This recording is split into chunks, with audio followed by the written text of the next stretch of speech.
Hey, Mr. B. Good evening. So far, we've only been doing personal and business immigration consultations. Now, we've opened up appointments for family law, wills and probates, conveyancing, civil litigation, landlord-tenant disputes. So today's question is actually a family law one. Could you help with that? Of course I can help with that. You know I practiced family law for 15 years. It's only when I got very depressed with fighting for children and their parents arguing over a stupid table, that's when I decided I'm going to stick to immigration. But yes, I can answer questions on family law. Great. So, our question for today is, I came to the UK on a skilled worker visa with my wife.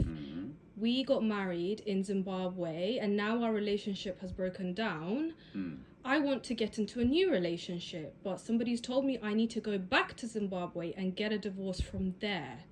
Is this correct, or can I do it from here and not Well, leave? it's partly correct. The thing about a divorce is when your marriage has been recognized in the UK, and that means that your marriage is recognized in the law in the UK. So they got married in Zimbabwe, they applied to come to the UK together, so the marriage was recognized and that the immigration rules, and that's how they got their visa. Now when they're here and the relationship is broken down, they could go back over there and do that, do the divorce, or because they're both in the UK, they came to the UK, it's been recognized in the UK, so they can apply for a divorce here as well.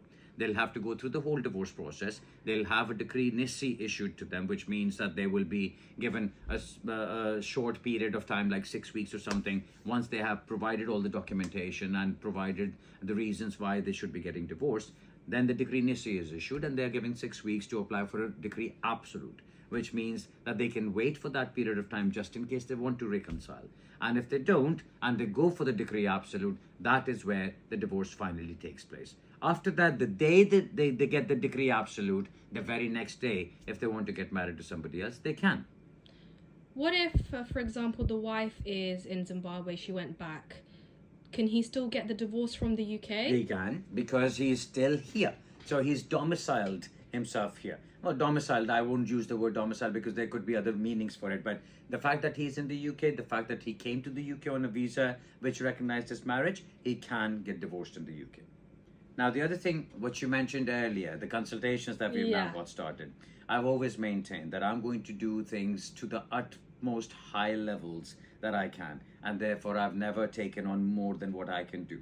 So now what we've done is we've opened up the consultations for all these other areas because we've got a team, we've got our partner firms, we've got our partner solicitors who are dealing with these matters. So you come to Bukhari Chambers expecting a certain standard, and that is what we're trying to uphold. So if you have any issues, if you have any problems in family law, if you have any landlord-tenant disputes, anything like that, go to our website. You can book the consultations there, and do give us your feedback about how your consultations go, because I would like to know and keep an eye on it.